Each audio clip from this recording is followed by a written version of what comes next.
Olá, meu nome é Denise Magalhães de Faria, eu sou psicóloga, terapeuta de família e casal e hoje nós vamos estudar um tema que se chama as principais abordagens em terapia de família.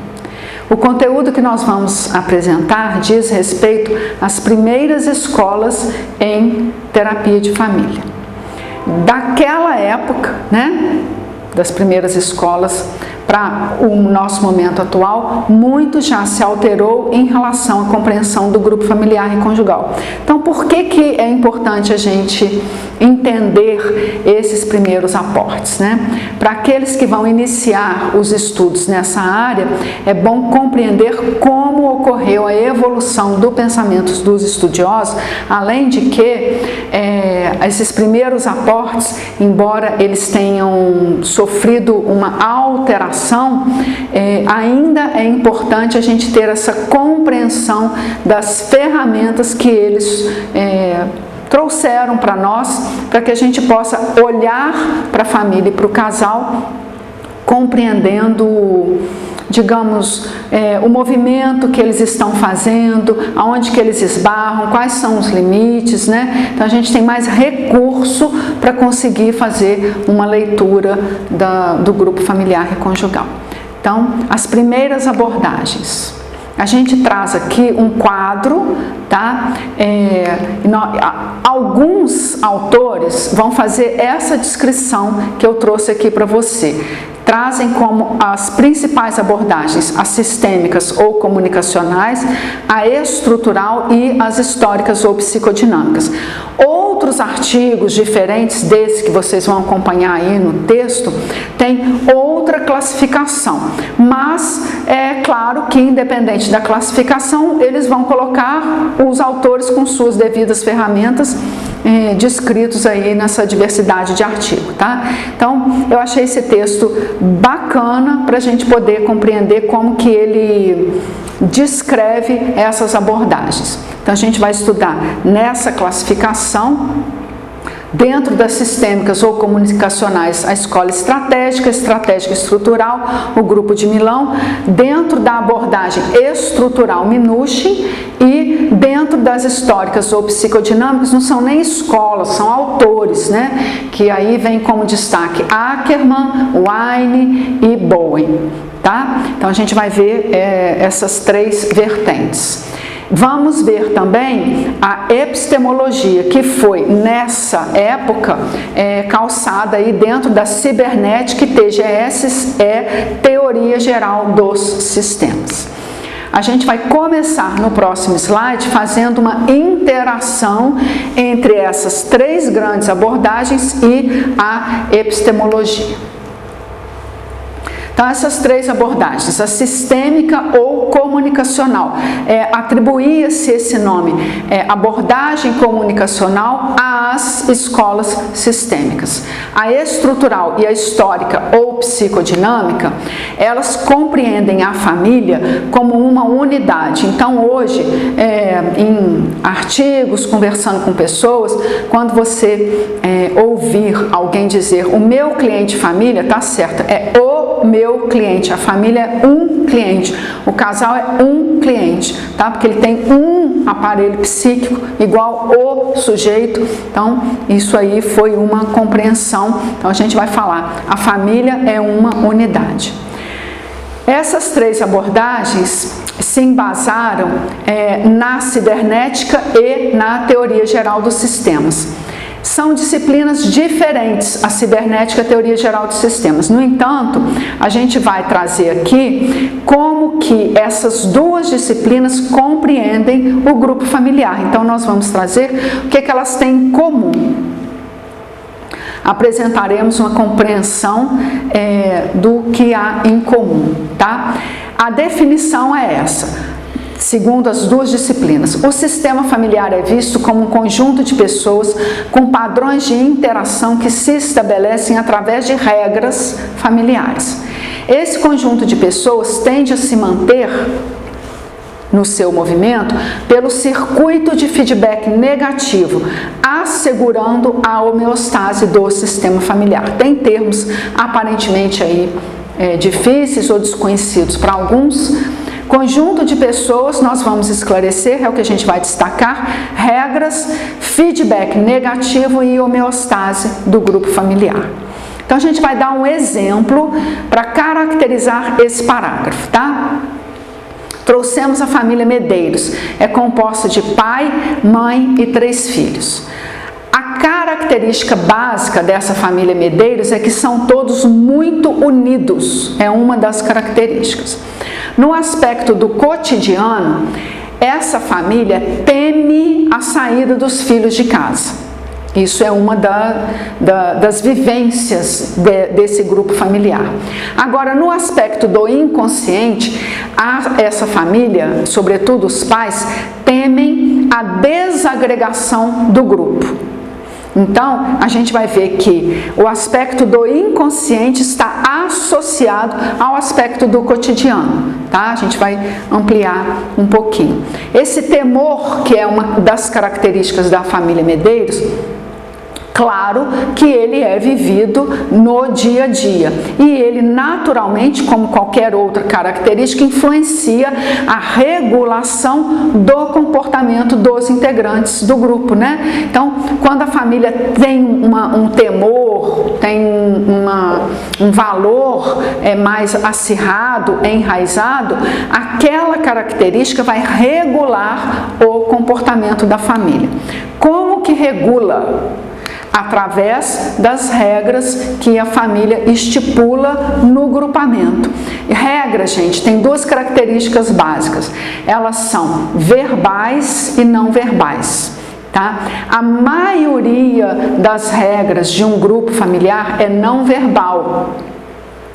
Poucas são verbais. Dentro dessa família Medeiros, a regra verbal que de fato acontecia, né, foi uma das primeiras famílias que eu atendi, eles falavam o seguinte: seus melhores amigos estão dentro de casa. Então, eles já levavam essa ideia, claro que eu estou trocando os nomes, né, mas já levavam essa ideia para os filhos. Seus melhores amigos estão dentro de casa. Então, isso era falado e imputado, né, na mente das crianças o quê? Pode ter amiguinho na escola, mas conte conosco acima sempre, sobretudo, tá? Qual que era a regra não verbal dessa família? Se você sair de casa, mamãe adoece. Então, acontecia isso, a mãe entrava, aparecia com sintomas físicos quando os filhos começaram a crescer e fazer um movimento aí de independência. Então vocês estão vendo que a regra verbal e não verbal, elas coincidem, né? Então elas vão se articular, tá? Não se falava se você sair de casa eu adoeço, mas isso era a dinâmica predominante da casa. Então agora, gente, a gente vai associar essa família dissecando o parágrafo anterior, tá? Que aí vai ficar bem compreendido. O parágrafo é esse aí, olha. O sistema familiar é visto como um conjunto de pessoas. Quem é esse sistema? Pai, mãe e 3 filhos, a família Medeiros. Esse grupo de pessoas tem padrões de interação específicos. No caso deles, o medo da desagregação familiar. É uma característica. Esse padrão que a família mantém se estabelece, se mantém através de regra. A gente colocou. Se você sair de casa, eu adoeço. Isso era vivido naquele grupo, tá? Esse grupo tende a se manter pelo circuito de feedback negativo. O que é circuito de feedback negativo?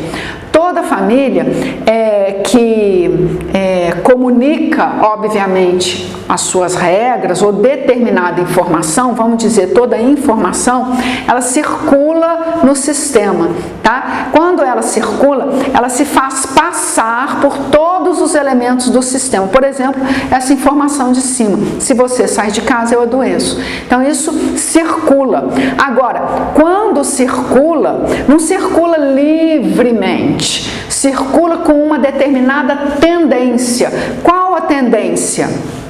Feedback negativo, quer dizer, quando essa informação passar pelo psiquismo de cada elemento da família, haverá uma tendência, que também é uma atribuição do grupo, de que os diversos elementos evitem fazer coisas, atos ou ter comportamentos diferentes daquela informação. Então, haverá uma tendência no feedback negativo dos elementos concordarem com aquela informação. Negativo não é ruim.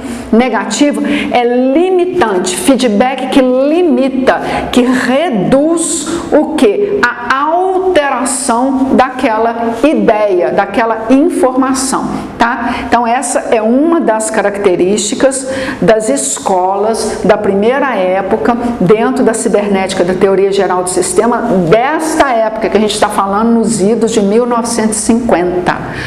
É muito antigo. Mas até hoje esse movimento acontece nas famílias, por isso que a gente tem que entender, tá?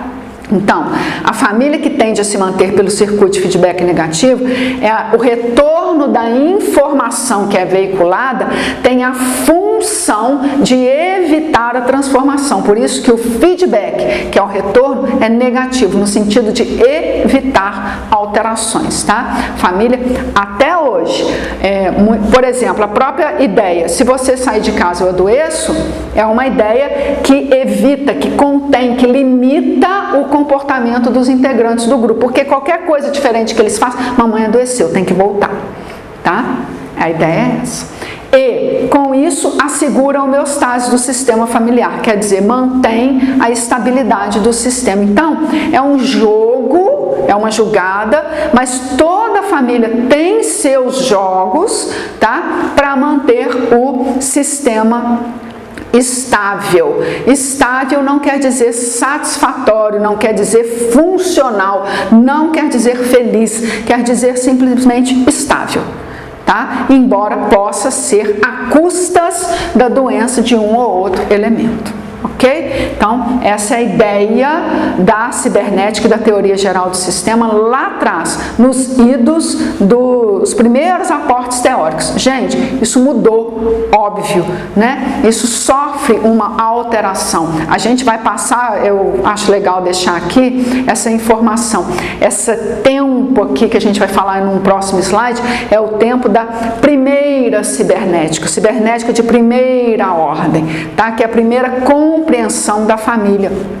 Essa disciplina, os próprios autores que entendem a família dessa forma, com o tempo, eles vão começar a compreender uma outra modalidade. Espera aí, além da família usar de determinadas informações que evitam a transformação, a família também pode usar de informação que promove a transformação do grupo, tá? Mas isso foi o segundo tempo dentro da evolução do pensamento histórico. A gente não vai trabalhar com essa descrição detalhada do que eu estou falando nessa aula. Tem outra aula que a gente fala dessa passagem do primeiro para o segundo tempo aí, dessas disciplinas.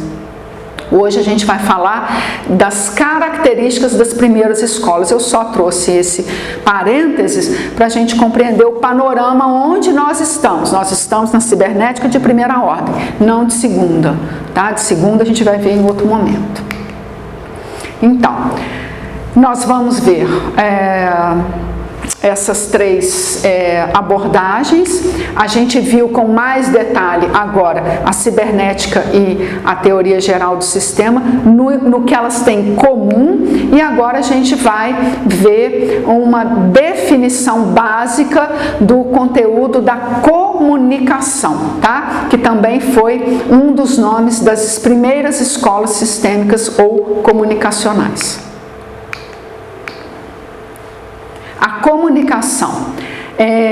Os autores definem como 5 pontos básicos que, digamos assim, encampam a teoria da comunicação. Eles falam que são axiomas. Primeiro axioma, não se pode não comunicar. O que isso quer dizer? Quer dizer que Todo comportamento é comunicação. Tem gente que fala, eu não vou falar com ela. Ok, você não vai falar, mas ainda assim você está comunicando, tá? Eles falam que comunicar é se comportar. Como não existe um jeito da gente não se comportar, não existe um jeito da gente não comunicar.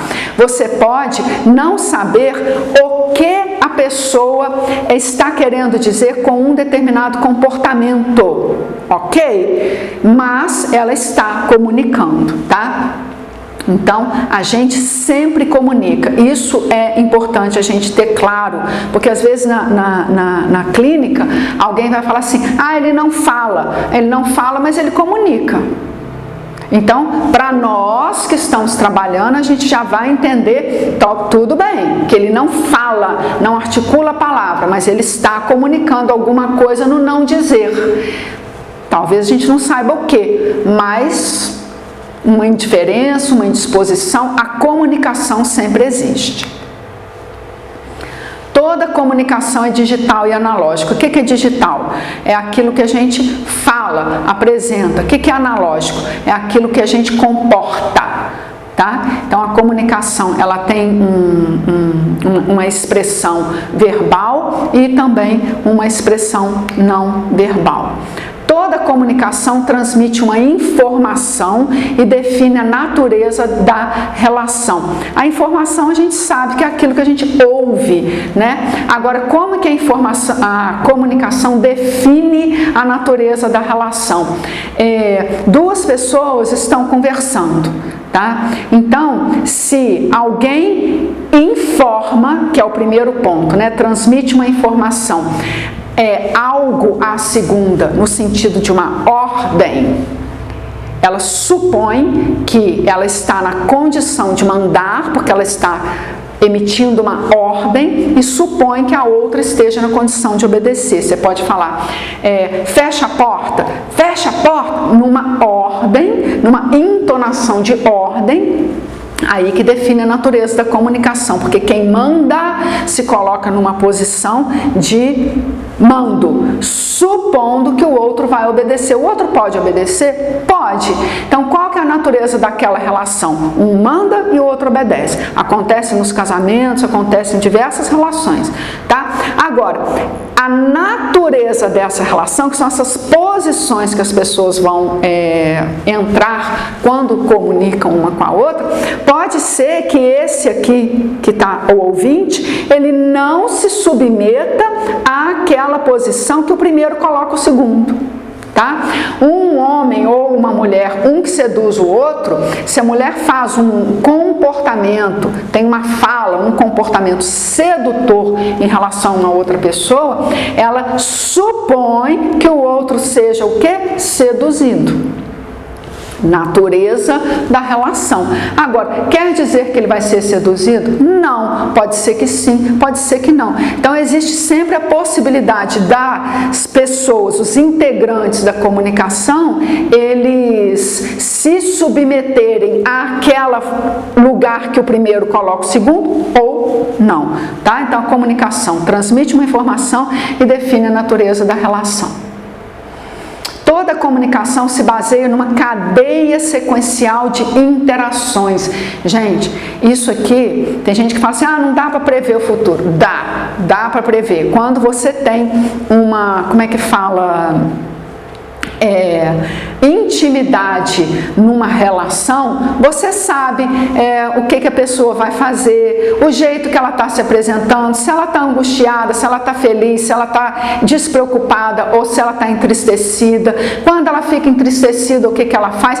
A vivência, o cotidiano faz a gente ter esse tipo de percepção. As pessoas podem mudar? Podem, que bom que mudam. Agora, também tem sim uma série de comportamentos que são previsíveis previsíveis, porque eles são repetidos. E alguém que vive com outro alguém sabe como que um determinado comportamento, digamos, conduz a outro, cadeia sequencial de interação. Então, são elos ou comportamentos que se associam, formando essa associação desde padrões de interação até uma possível rigidez de leitura de um em relação ao outro. Aí, quando se tem uma rigidez de leitura, elimina-se toda a possibilidade de inauguração de interações inéditas nas relações. Por exemplo, o homem chega em casa, a mulher está preparando um jantar, uma família bem tradicional, né? Bem antiga.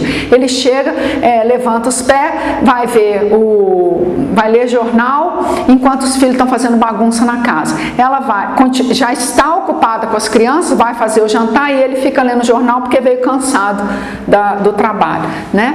Ela vê aquilo, fica chateada, não gosta, porque sente que ele não coopera com ela, e ela também vem de uma jornada que por ele não é reconhecida, né? Então, toda essa compreensão leva a uma sequência de interação que pode levar a uma rigidez de leitura de um em relação ao outro. Fulano faz isso por quê? Aí ele fala, mas eu faço isso por quê? Então um atribui ao outro a causa inicial do seu próprio comportamento. Ela fica chateada, ele chega à noite, procura sexo, ela não quer, aí ele fala que ela é fria, ela fala que não é ela que é fria, ela está cansada, ele que não dá atenção para ela. Então a gente vai entrando num ciclo que vai chamar uma pontuação de eventos. Quem começa primeiro, quem foi a causa do comportamento do outro, tá? Então, as comunicações se baseiam nessa sequência de interações, que pode ou não impedir processos inéditos, o diferente, né? Sobretudo quando há rigidez no olhar.